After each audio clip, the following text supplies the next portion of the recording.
Les conséquences du syndrome Kabuki sur la vie quotidienne des personnes malades varient d'une personne à l'autre, comme vous avez pu le voir dans les témoignages de Hugo, Léna et leur maman. Il est absolument indispensable de proposer un accompagnement par les médecins et également sur le plan médico-social, sans oublier la famille bien sûr. Hugo a été scolarisé à l'école du village jusqu'à ses 7 ans avec l'accompagnement d'une AESH. C'est une personne qui accompagne les élèves en situation de handicap. Si je vous donne ça, Hugo, vous me dites quelle heure il est? Il a ensuite fait 5 ans en Ulysse primaire et 3 ans en Ulysse collège. 45. 8h45, ok. Il aimait beaucoup les apprentissages scolaires, mais à cause de ses problèmes de rotule, il a dû intégrer un institut d'éducation motrice à l'âge de 15 ans. Beaucoup d'aménagements ont été nécessaires, aussi bien au niveau humain qu'au niveau informatique. Et moi, ce qui m'intéresse, ça fait combien? 5 plus 5? 10. Et il a aussi eu un emploi du temps spécifique pour pouvoir bénéficier de toute ces rééducations. Mais je veux qu'à chaque fois, on mette des cubes de différentes couleurs. Ça veut dire... Tout cela a été décidé lors de PAI, de projets d'accompagnement individualisé, avec les enseignants, le CESAD et la MDPH. Oui. À partir de ses 15 ans, à l'entrée en IEM et face à ses problèmes moteurs plus le Kabuki, toutes les portes des apprentissages scolaires lui ont été fermées.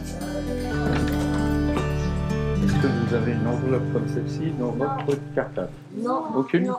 Vous pouvez aller vous asseoir. Donc Léna est en classe Ulysse primaire depuis 4 ans déjà. Donc l'Ulysse, c'est l'unité localisée pour l'inclusion scolaire. Donc elle a un maître adapté, une AVS dans sa classe et la mairie met en place exceptionnellement une ATSEM pour aider le maître. Donc aujourd'hui, c'est toi, Léna, qui fait le service. D'accord?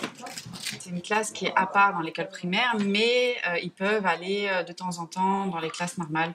Donc la classe est adaptée selon leur niveau. Suivant, Léna. Edouard. Ou suivant. Léna B. Alors, mademoiselle Léna B. Nous ne savons pas encore quelle orientation elle aura au niveau du collège.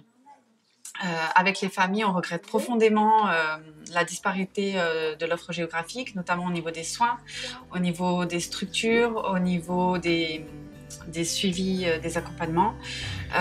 Et c'est un point qui est tellement important au niveau du handicap.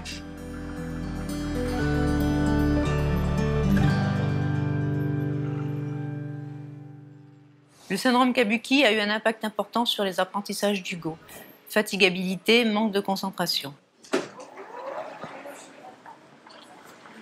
Il a appris à lire sans difficulté, mais à cause de ses problèmes de dyspraxie et de motricité fine, il ne peut pas écrire.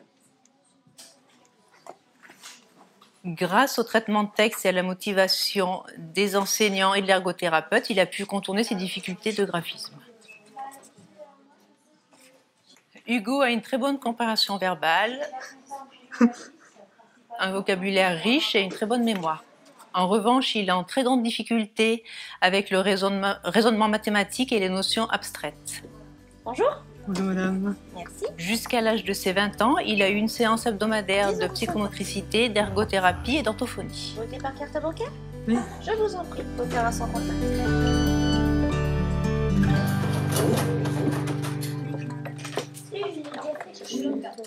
Léna, avec l'âge, se concentre de plus en plus, mais cela reste de courte durée. Elle est lente au niveau des activités où elle a du mal, notamment l'écriture, parce qu'elle a des difficultés de motricité fine.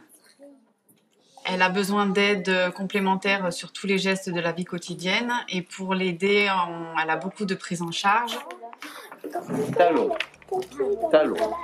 Comme on dit chez nous, elle a un emploi du temps de ministre. C'est bien, dis donc. T'as tout écrit. Non, il y a pas rien. Il y a quelque chose qui va pas, là? Tu crois? Ben, je vais te donner les mots, puis tu vas vérifier. Oui.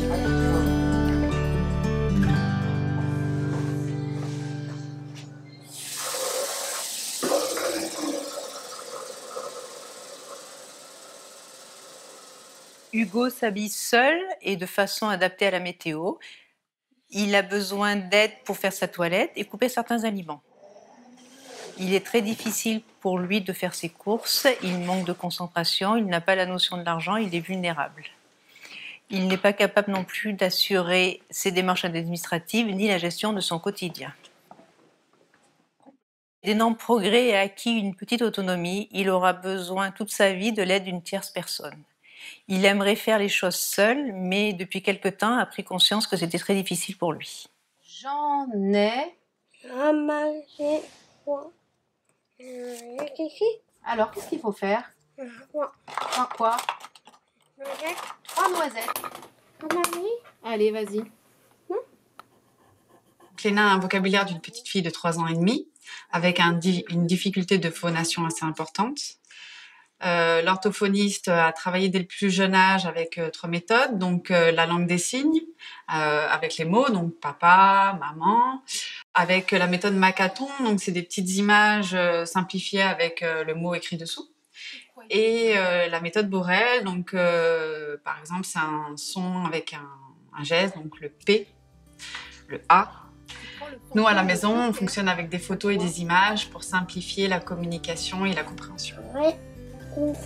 Alors, bref. Rien du tout. Tu passes ton tour. Allez, à moi.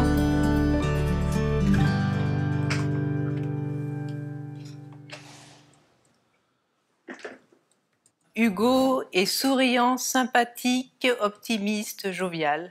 Avec autrui, il a un comportement normal. Il est très attentionné. Il aime beaucoup les sorties et les réunions de famille. C'est un pro du smartphone et des réseaux sociaux, ce qui lui permet de communiquer de la même façon que les jeunes de son âge. En journée, Hugo est en SAJ, service d'accueil de jour, et le soir en foyer de vie. Il rentre tous les week-ends à la maison. Le travail en ESAT n'est pas adapté à Hugo du fait de sa dyspraxie, de son manque de concentration et de sa fatigabilité. Et surtout, ça ne l'intéresse pas.